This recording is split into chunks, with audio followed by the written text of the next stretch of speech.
Good evening friends. आज जो हम लोग वीडियो बनाएंगे that is calculation of depreciation under the straight line method, और इसमें हम लोग एसेट्स को सेल करेंगे।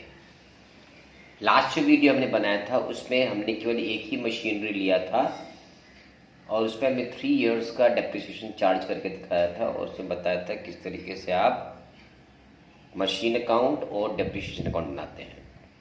आज भी हम लोग उसी मेथड में सम्स करेंगे, लेकिन इसमें क्या है कि you are buying multiple machines, ठीक है, और उसी दौरान एक मशीन, पुरानी मशीन को आप बेच रहे हैं। तो जब कभी भी हम मशीनों को बेचते हैं, किसी एसेट्स को बेचते हैं, तो जो उसका बुक वैल्यू है उससे हम उसके रियल प्राइस को कंपेयर करते हैं, माने किस प्राइस में हमने बेचा है। ठीक है, अगर मान लीजिए आपका बुक वैल्यू ज़्यादा है और आपका सेल रियलाइजेशन कम है तो आपका लॉस हो गया, लॉस ऑन सेल। और अगर आपका बुक वैल्यू कम है और सेल रियलाइजेशन ज़्यादा है तो आप मशीन बेचकर प्रॉफिट कमा रहे हैं। ठीक है, तो देखिए यहाँ पे सवाल है, ABC limited purchase the machine on 1/4/19, 1 अप्रैल 19 को खरीदा है, कितने में? 2.5 लाख में। One another machine was purchase on 1/10/20, दूसरे साल में खरीदा है। And another machine was purchase on 1/7/21, यानी 19 में पहला मशीन खरीदा, 20 में दूसरी मशीन खरीदी, 21 में तीसरे मशीन खरीदे हैं। और जो तीसरे, सेकेंड और थर्ड मशीन की कीमत है वो है 1.5 लाख और 2 लाख रुपये। फिर देखिए 30/9/22, 22वें साल में the first machine was sold for 1,45,000। Clear?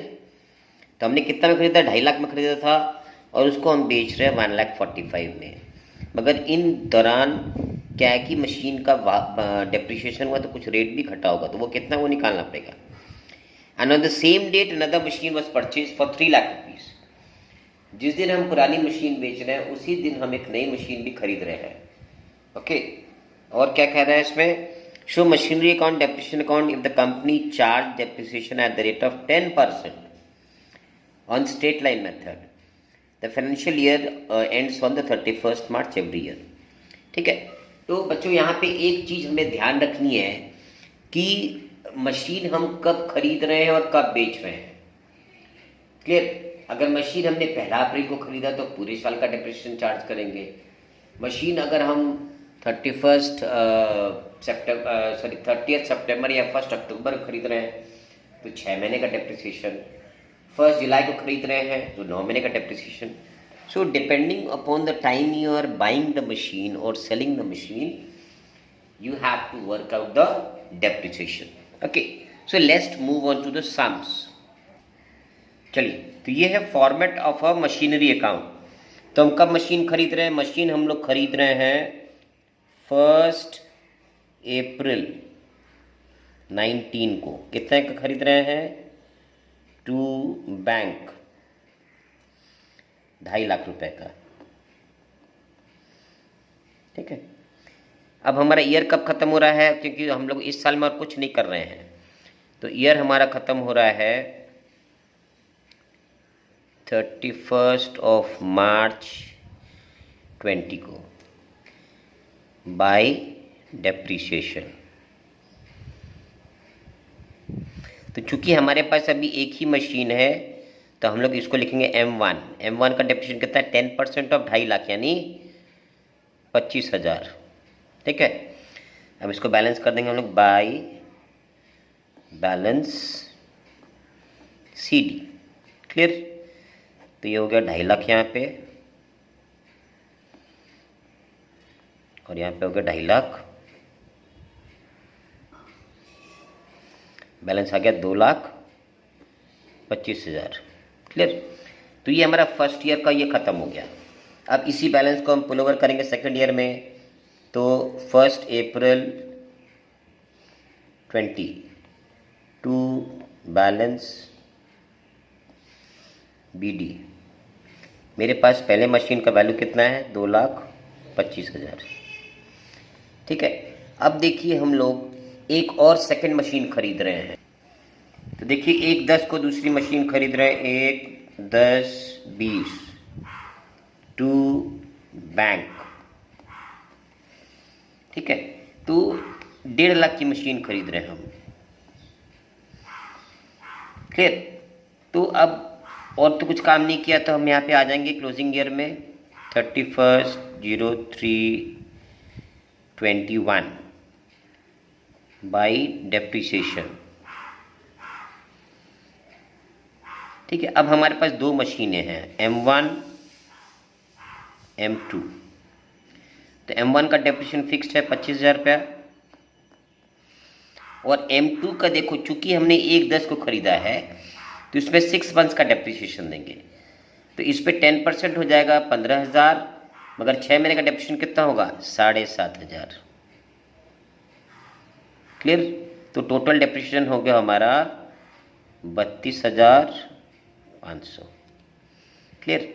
अब हम लोग बैलेंस निकाल देंगे 31/03/21 बाय बैलेंस CD। तो M1 का बैलेंस कितना हो गया, तो M1 का बैलेंस था 2,25,000, 25 रिड्यूस हो गया, यानी M1 का बैलेंस हो गया 2 लाख रुपया। और M2 का बैलेंस कितना हो गया, मशीन 2 का 1.5 लाख था, 7,500 घट गया, यानी 1,42,500।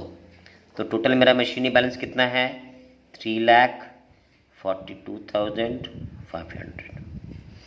क्लियर। अब इसको बैलेंस कर देना है, ठीक है। तो ये हो जाएगा 3,75,000, ठीक है। और इसको भी ऐड करेंगे तो आ जाएगा हमारा 3,75,000, 3,75,000, क्लियर। अब इसको हम लोग बैलेंस कैरी फॉरवर्ड करेंगे नेक्स्ट ईयर में। तो ओपनिंग डेट क्या हो जाएगा हमारा 1 अप्रैल 21 टू बैलेंस BD, ठीक है। M1 हमारा कितने का है, M1 है 2 लाख का, और M2 कितने का है 1,42,500, ओके। एडअप करके आ गया 3,42,000, क्लियर। अब इस साल एक और मशीन खरीद रहे हैं, कब खरीद रहे हैं 1/7/21 को, टू बैंक। कितने का मशीन खरीद रहे हैं 2 लाख, क्लियर। अब इसको डेप्रिशिएट करेंगे हम लोग 31/03/22, क्लियर। क्या हो जाएगा बाय डेप्रिसिएशन, ठीक है। अब मेरे पास 3 मशीनें हैं, M1 का डेप्रिसिएशन कितना लगेगा, पूरा साल चला है तो इसका लगेगा 25,000 रुपया। M2 भी पूरा साल चला है तो M2 का 15,000 पे 10%, यानी 15,000 रुपया।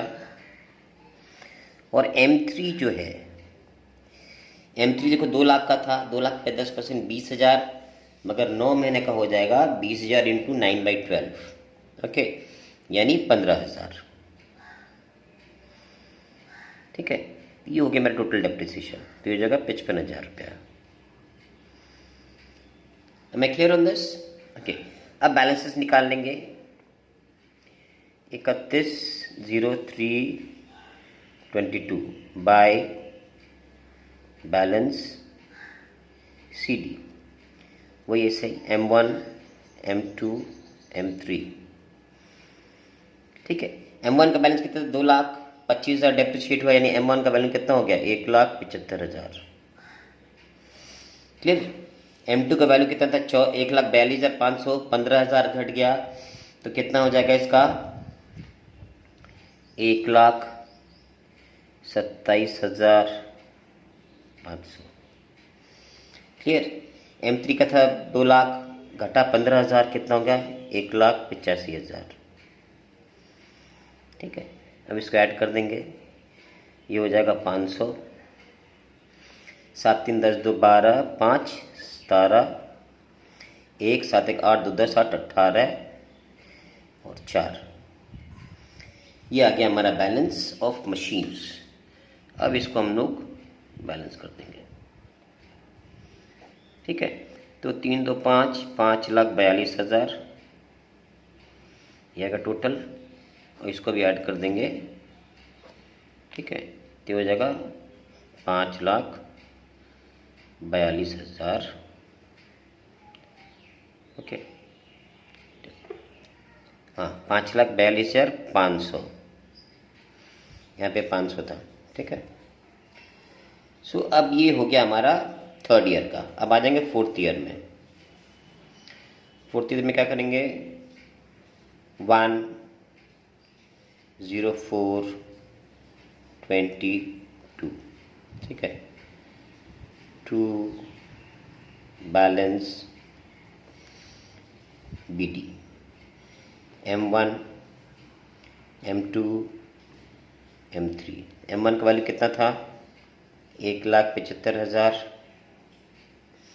M2 कितना है, 1,27,500। M3 कितना है, 1,85,000। ठीक है, इसको जब हम जोड़ते हैं 13,500, 7 3 10 2 12 5 17 1 7 1 8 2 10 और 18 और ये 4। ये हो गया ओपनिंग बैलेंस शीट। क्लियर। अब देखिए, अब इस ईयर में क्या हो रहा है कि हम लोग पहली मशीन को बेच रहे हैं। कब बेच रहे हैं हम लोग, we are selling the first machine on the 31st of September 22। यानी M1 को 6 महीने चलाकर हम डेप्रिशिएट कर रहे हैं। तो M1 का हम लोग को डेप्रिशिएशन दिखाना पड़ेगा बाय डेप्रिशिएशन। ठीक है, M1, तो M1 का पूरा डेप्रिशिएशन सारे साल का होता था 25,000 रुपया। तो चूंकि हम 6 महीने चलाए हैं तो 6 महीने का डेप्रिशिएशन कितना हो जाएगा, 12,500। क्लियर। अब देखिए, मशीन का कीमत है 1,75,000। ओके, और इसको हम फर्दर डेप्रिशिएट किए हैं 12,500। ओके, यानी मशीन का कॉस्ट कितना हो गया है, मशीन का cost as on date of sale is, इसका एक वर्किंग दिखाते हैं। देखिए, cost of machine as on date of sale, तो मशीन का कॉस्ट कितना था वहां पे, 1,75,000 रुपया। ठीक है, 6 महीने का डेप्रिशिएशन और हमने दिखाया 12,500, यानी मशीन का कीमत as on date of sale है कितना है, 1,62,500 लेस सेल प्राइस कितना है, इसको हमने बेचा 1,45,000 में। ठीक है, तो देखिए यहाँ पे बुक वैल्यू ज़्यादा है और सेल प्राइस कम है, यानी मेरा डिफरेंस हो गया लॉस 500। 12 में से 5 गया 7 और 5 में गया 1, 17,500 रुपये लॉस हो गया। ये loss on sale of machine M1। Clear. अब इसको हम लोग मेन उसमें बैठा देंगे। क्लियर। अब देखिए, इसी तारीख को हम बेच रहे हैं, तो बाई बैंक कितने बेचा है, 1,45,000 का। और जो लॉस हुआ है उसको हम ट्रांसफ़र करेंगे बाई PL अकाउंट, ब्रैकेट में loss. Okay, so loss was how much, 17,500।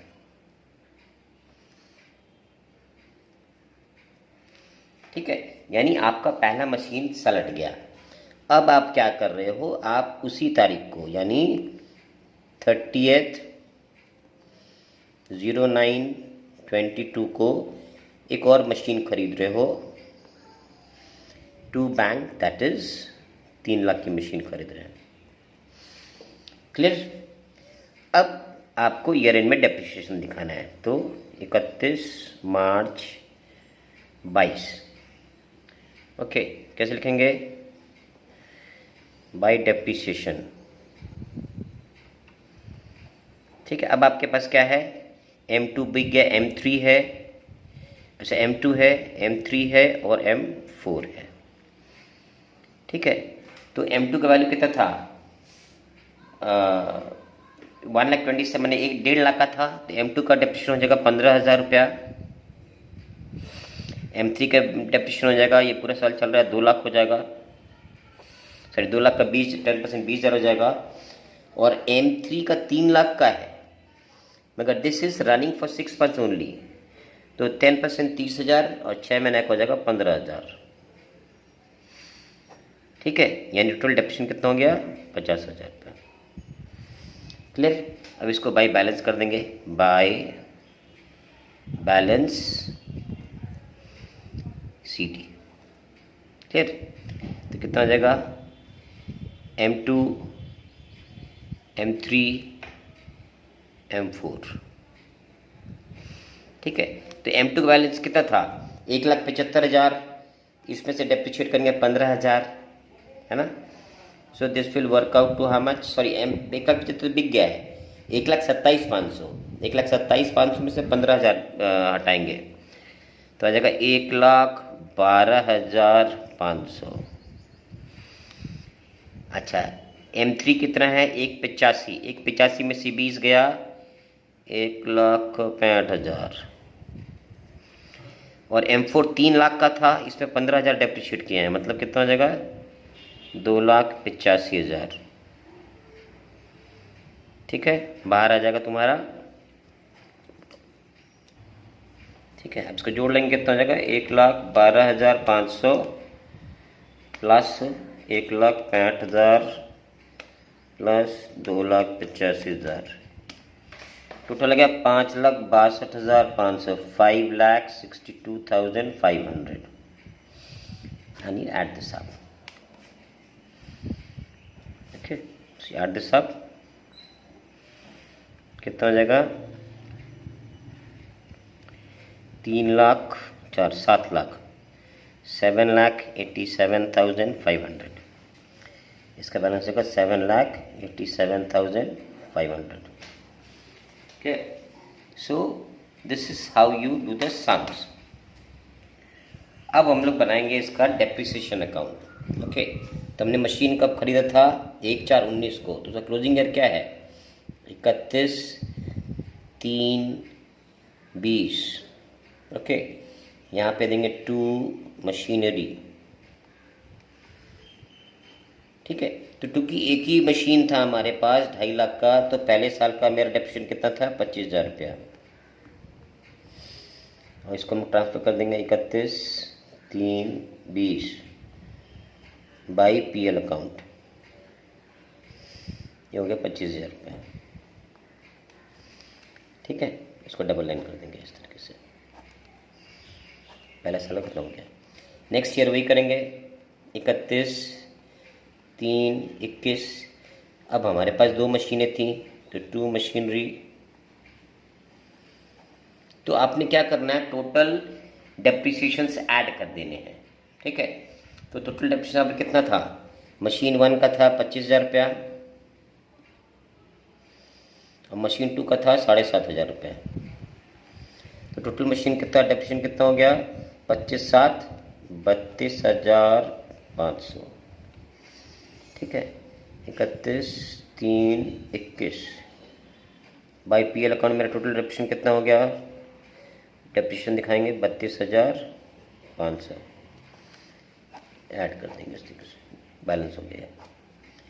अब तीसरे साल में आ जाओ, 31/3/22,